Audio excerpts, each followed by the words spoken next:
continuing pressure for more, we face a challenge. Can we reduce emissions and transition to cleaner energy sources? CNN is traveling the globe to find out. The United Kingdom is the first major economy to pass laws to reduce carbon emissions. We see how the government's commitment to the environment is helping to foster an energy transition. The Global Energy Challenge, in association with BP. Today we live in an unpredictable environment and news races around the world at breakneck speed. Are you playing with fire? My show brings you the latest news and top news makers.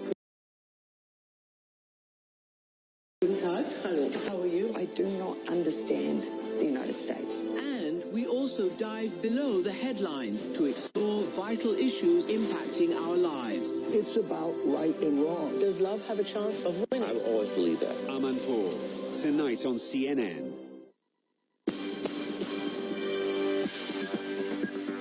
I'm Kate Riley with your CNN World Sport headlines. Cristiano Ronaldo has started the new year, in fact the new decade, with a bang, scoring his very first Serie A hat-trick and the 56th of his career. The 34-year-old has now scored in 5 straight league games and helped his Juventus side to a 4-0 win over Cagliari.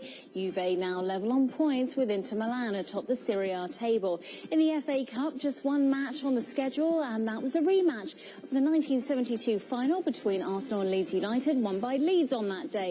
At the Emirates Stadium in North London Monday, Reece Nelson broke the deadlock for the EPL side. In fact, Nelson has now scored both of his goals for Arsenal in domestic cup competitions this season. 1-0 it ends thanks to the 20-year-old's goal. Arsenal advanced to the 4th round.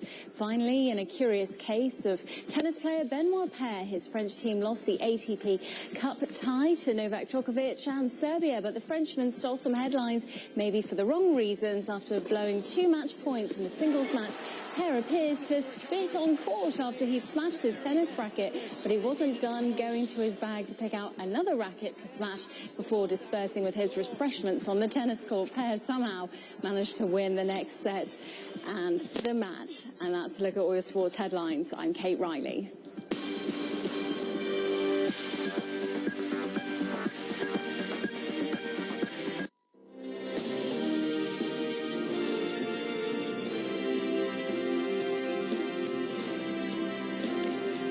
Welcome back, everyone. Well, the Trump administration plans to brief U.S. lawmakers Wednesday on the killing of Iranian General Qasem Soleimani.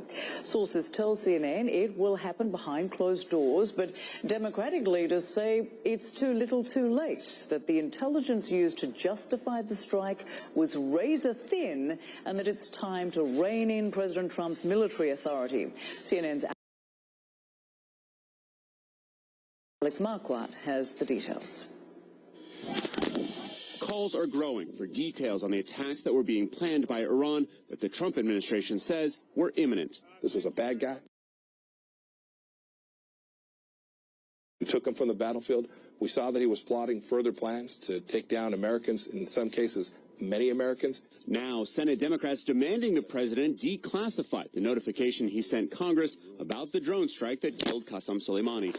Writing, it is critical that national security matters of such import be shared with the American people in a timely manner. An entirely classified notification in the case of this particular military operation is simply not appropriate, and there appears to be no legitimate justification for classifying this notification. But Secretary of State Mike Pompeo remained vague about the threat. When you say the attacks were imminent, how imminent were they? Were we talking about days? Were we talking about weeks? If you're an American in the region, days and weeks, this is not something that's relevant. We have to prepare. We have to be ready. And we took a bad guy off the battlefield. We made the right decision. There is less risk today to American forces in the region as a result of that attack. Still, flying back from his Christmas holiday, the president said, we may discuss releasing the intelligence. He also addressed the shock and anger around his threat to target Iranian cultural sites if Iran responds against Americans. They're allowed to use roadside bombs and blow up our people, he said, and we're not allowed to touch their cultural sites? It doesn't work that way.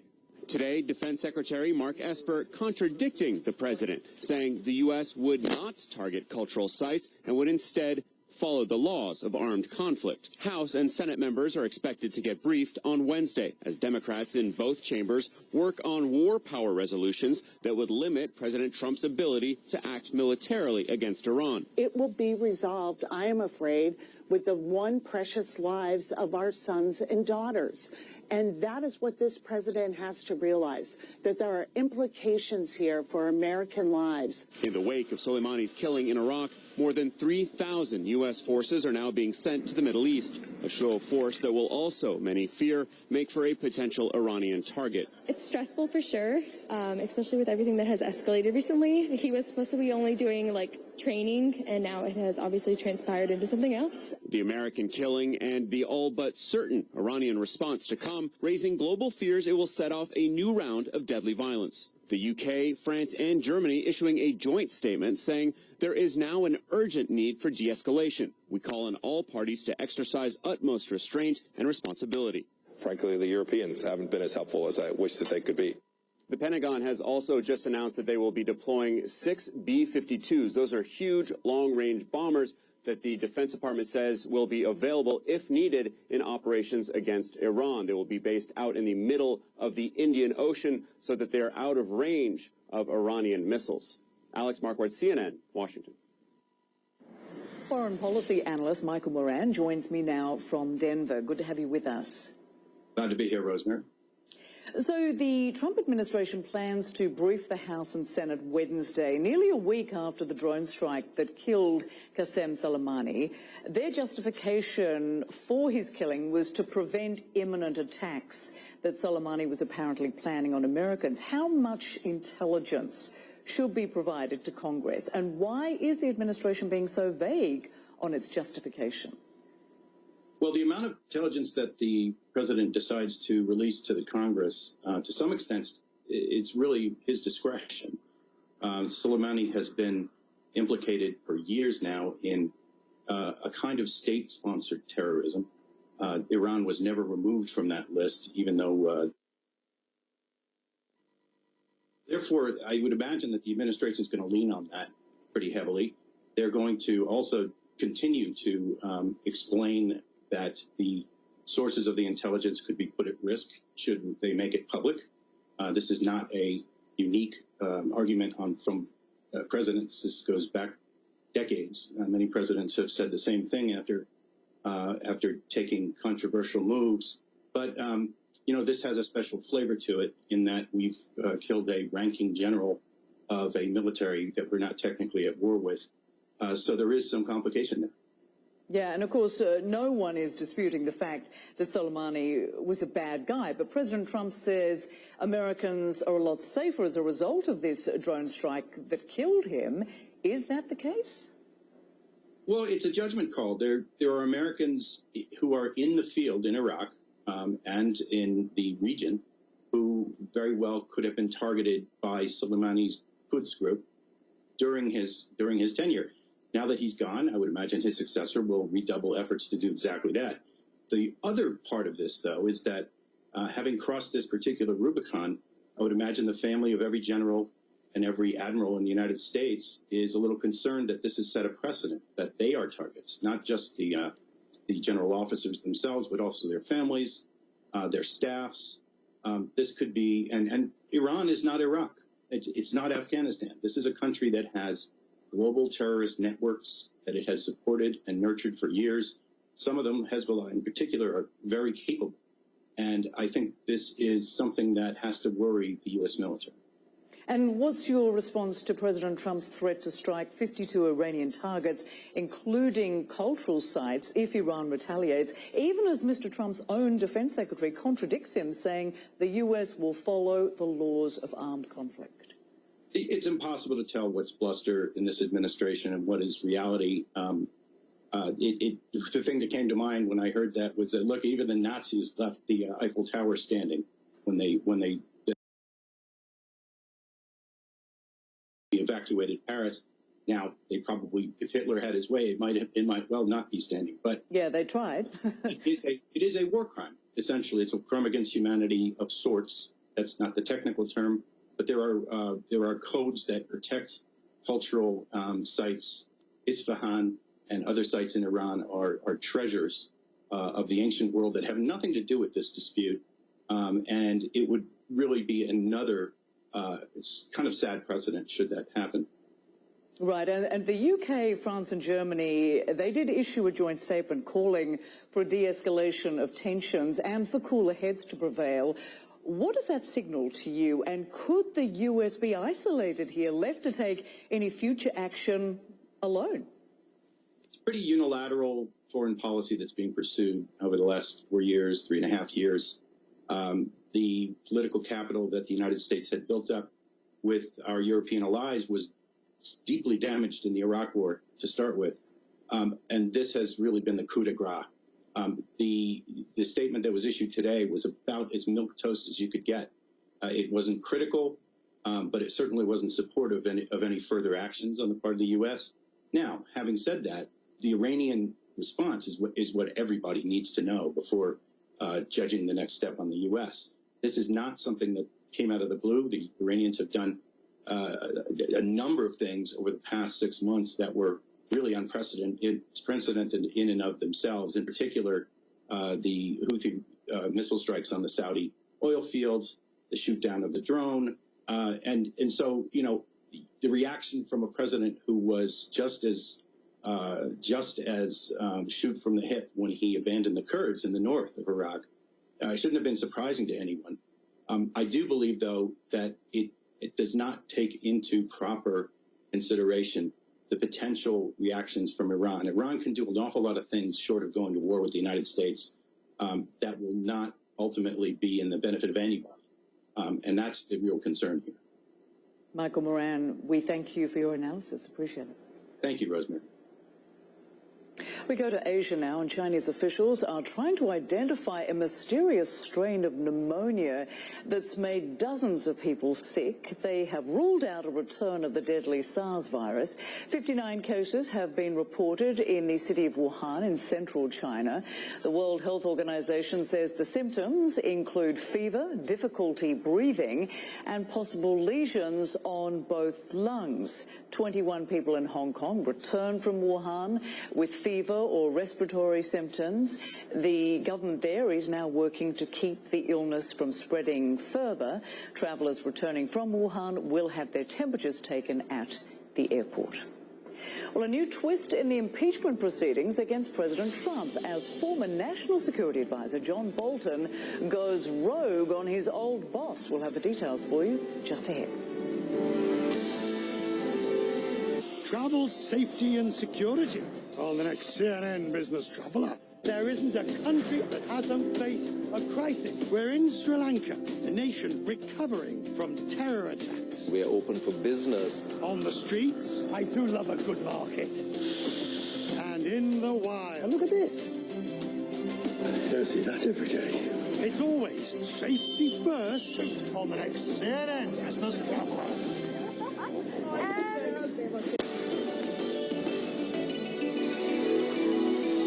The very first Omega Speedmaster Professional was created in 1957, and it was really created for motorsports enthusiasts, but it became famous and continues to be famous as the watch that was certified for manned spaceflight by NASA. 3, 2, 1, liftoff. We have a liftoff. A big part of the appeal is that there is no other watch that has the heritage of aerospace use that it has. It was used for the Gemini missions. It was used for the Apollo missions. It is, to this day, still the official watch used on the outside of the EVA suits that are provided by the Russian Space Agency for the folks up in the International Space Station. And you think about it, a watch from 1957 that was never designed for use in outer space, that has been used in manned spaceflight more or less continuously ever since the mid-1960s. There's just nothing else out there like it.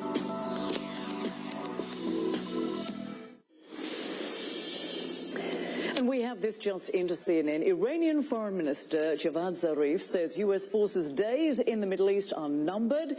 In an interview with CNN's Fred Pleitgen, Zarif says it's not because action will be taken against American troops, but because they are no longer welcome in the region. Zarif also says U.S. President Donald Trump doesn't respect international law and is prepared to commit war crimes. We will have much more on this next hour.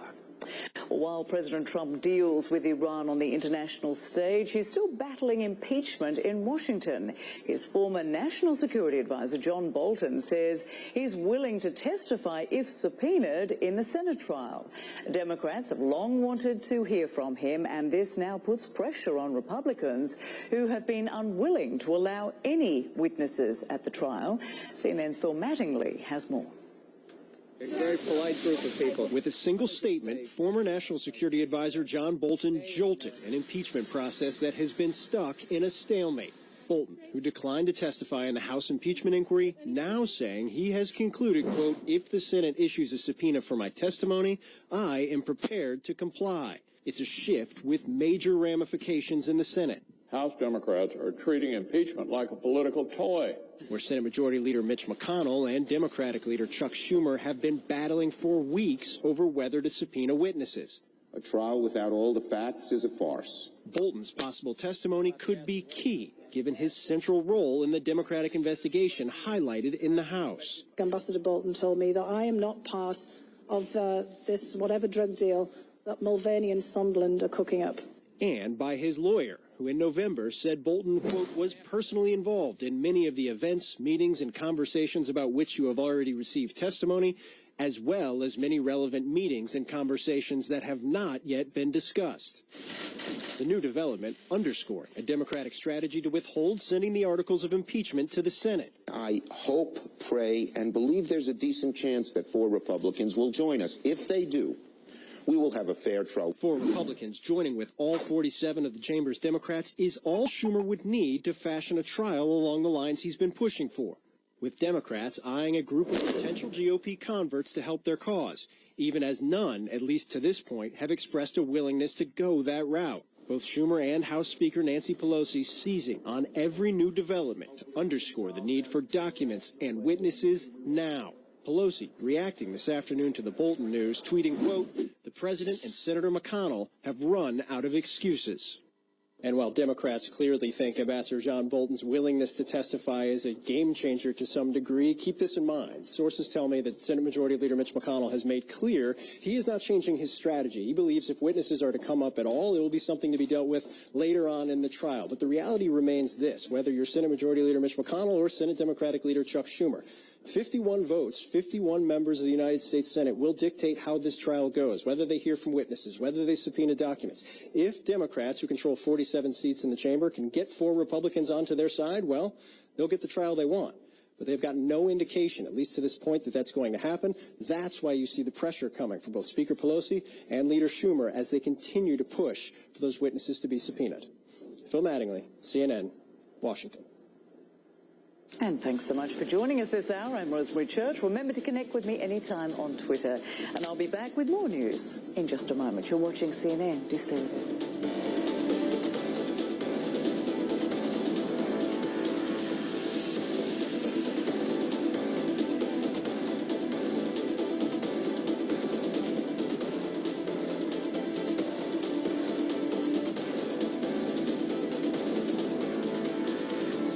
On the next Vital Signs, a growing beef with beef. Our mission is very simple, to completely replace animals as a food technology. Now, meat made from plants. It's this quest to have it look like the meat that we're used to. It'll be indistinguishable. This really looks and smells just like a beef burger. And on the horizon, steak grown in a lab. With very few cells, we can grow infinite amount of meat. But will consumers bite? On the next Vital Signs, Saturday on CNN. The last debate before the first vote is only on CNN. The top Democrats, live from Iowa. The CNN Democratic Presidential Debate in partnership with the Des Moines Register. Wednesday, January 15th, only on CNN. I'm Bill Weir from CNN. How many people are in these kind of conditions? Climate change is here. Imagine that wall of flame. This just happened. I've never seen anything like this. It's a full-blown disaster. To adapt is to survive. Our grace for you. We must get it right. It's life.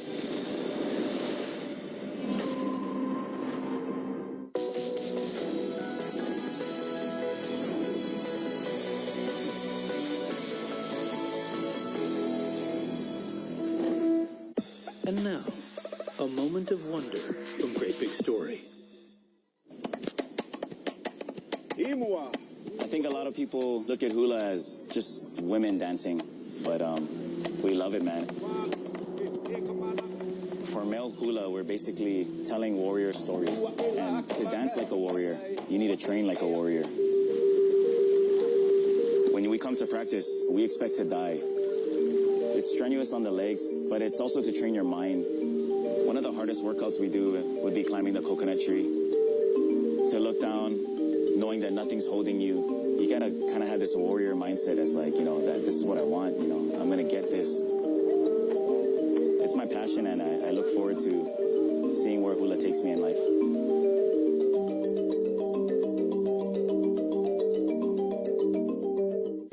For more stories like this, visit GreatBigStory.com. I'm Fred Pleitgen in Tehran, and this is CNN.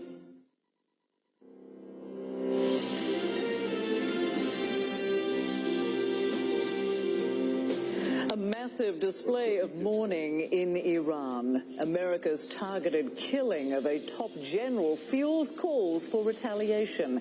We're live in Baghdad, where a U.S. military draft letter caused confusion about the future of U.S. troops in Iraq.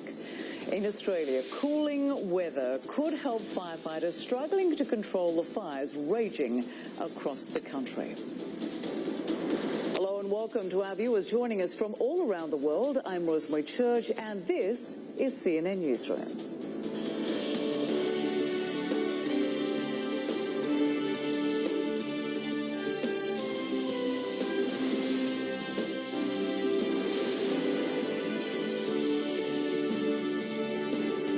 It is 11:30 in the morning in Iran, where huge crowds are mourning the country's slain military commander. And there is growing concern their grief will soon give way to revenge against the United States. Funeral services are taking place in the hometown of General Qasem Soleimani, killed Friday by an American drone strike in neighboring Iraq. Hundreds of thousands of mourners filled the streets Monday in Tehran to pay their respects, some chanting "Death to America." Meanwhile, U.S. military commanders are in cleanup mode after suggesting American forces would be leaving Iraq. Joint Chiefs Chairman Mark Milley strongly denied that, saying a general's memo was poorly worded and released by mistake. Iraq's parliament voted over the weekend to force the government to work toward removing all foreign troops, including the Americans, from the country. And we have new reaction to the crisis from Iran's foreign minister. Javad Zarif says U.S. forces are no longer welcome in the Middle East. He says they violated Iraq's sovereignty when they killed military commander Qasem Soleimani in Baghdad last week. And he said this about U.S. President Donald Trump's threat against Iran. He's showing something. He's showing to the international community that he has no respect for international law, that he is prepared to commit war crimes because attacking cultural sites is a war crime. In this, disproportionate response is a war crime. Proportionality is a major principle of international law. But he doesn't care, it seems, about international law. But has he made U.S. more secure? Do Americans feel more secure? And we have this just into CNN. Iran's parliament has passed a bill designating all U.S. forces terrorists after Soleimani's killing by the U.S. on Friday. Let's get more on all of this from CNN's Nick Robertson, who joins us from Riyadh. So let's look at that information just in, this designation from Iran's parliament, but also what the foreign minister there is saying about the fact that these U.S. troops are not even wanted in in the region. They're not necessarily going to force them out, but they're not wanted. The revenge that the Iranians have been talking about for the death of Qasem Soleimani at the moment is translating itself into the isolation of the United States in the region, with the focus of getting as many U.S. troops out of the region, specifically Iraq, but they would more broad. At the moment, that the killing of Qasem Soleimani has allowed the Iranians to sort of focus on this. This seems to be the direction of travel. They've made it clear, their proxies have made it clear that any attacks will be on U.S. military forces. That doesn't give a huge amount of relief for the United States allies in the region because of the concerns that there could still be the potential for a trigger for a broader conflict. But certainly the United States allies in the region will be concerned if the United States draws down its forces significantly in the region. That's something that they look to as being a guarantor, a part of the stability and security within the region, particularly within Iraq. So these words from the Iranian foreign minister, although not surprising, are obviously going to now help shape the understanding for the United States and its allies, the direction of travel for Iran at the moment, Rosemary. And talk to us about this designation in this bill in Iran, calling U.S. forces terrorists. What are the consequences of that label? Sure. I mean, the Iranians would love for that to gain broader traction, and that feeds into the isolation and demonization of U.S. forces, which has been a theme of the Iranians for a long time. But it has a feel at the moment as well of something of a tit for tat with the United States, because the United States has designated so many people and groups in Iran as tactical reality is that in a way, you know, it reinforces what the Iranians have been saying, that there will be a military-to-military response, and therefore this would give them, you know, what they might consider, or what their proxies might consider, political cover for killing U.S. soldiers anywhere in the region at any point in time by designating them as terrorists. But it has a rhetoric feel that has a sort of a tit for tat sense to it as well. Again, this is in part in keeping with isolating and demonizing the United States. This is a moment in the region where Iran can capitalize on Qasem Soleimani's death, can capitalize on the fact that large numbers of people have come out on the streets in Iraq and in Iran. That not only tells, that sends a very big message to the peoples of those countries that support for Soleimani was big, and that anyone that actually opposed that support and opposed the government in Tehran opposes a large number of people on the streets. It amplifies that kind of message, and that's something that, you know, Iran will be very keen to exploit and is exploiting at this time. All right, Nick Robertson, bring us the very latest details on those new developments coming into us at CNN. Joining us there from Riyadh in Saudi Arabia. Many thanks, Nick.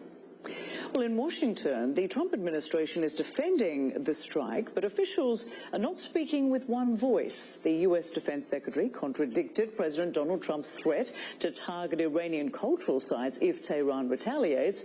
Then a letter from a top U.S. general leaked, appearing to indicate U.S. troops would withdraw from Iraq. Barbara Starr has more on the Pentagon's struggle to clarify what that letter actually means. What it says is that U.S. troops are repositioning in Iraq, and that is true. But it also goes on to talk about future onward movement of U.S. troops, very strongly suggesting that U.S. troops are leaving Iraq. And what Defense Secretary Mark Esper told reporters today is no, that is not policy right now. And in fact, the Iraqi government has not yet officially asked U.S. troops to leave. So a lot of confusion, a letter that was poorly worded, and absolute insistence, at this time at least, from the highest levels of the Pentagon, that at least for now, U.S. troops are not leaving. And Jemana Karache joins us now with the very latest from Baghdad. And Jemana, how would a letter like this mistakenly be leaked? Talk to us about how it ended up in the hands of Iraqis and then at that point, presumably, was leaked. Well, Rosemary, we simply don't know how that happened. We just know that it appeared, it circulated amongst the Iraqi media here. It was being reported by Iraqi TV channels. It was breaking news here really late in the evening, and it was being phrased as the U.S. military has begun withdrawing, which obviously led to the scramble by U.S. officials to try and explain and clarify this letter. As you heard there from Barbara, U.S. officials here were saying, listen, this is not a withdrawal. This is absolutely not happening. This is just repositioning of troops, moving them around. They're remaining in the region. What this is just notifying the Iraqis of movements that are going to be happening, that this is standard. There was going to be a lot of helicopter movement in Baghdad, and they did not want, considering the current tensions, people to think that there are any additional troops coming in. So this was just notifying them of that. And then a short time later, we had senior top U.S. officials in the Pentagon also coming out to try and explain what had happened. The Joint Chiefs of Staff saying that this was an honest mistake, that this was a poorly worded letter, and it was not meant to be released. But no one has actually answered the question of why, in the first place, were there any indications in this letter that there would be some sort of a withdrawal? Why mention that? Why say it is on the table? What we know is U.S. officials here, U.S. officials in Washington, D.C., coming out and clearly saying that that is not happening, that U.S. troops are not planning at this point to withdraw from the country. And that could also have some reaction here, some implications, of course, when you have the Iraqis who have, over the past few days, made it clear the political leaders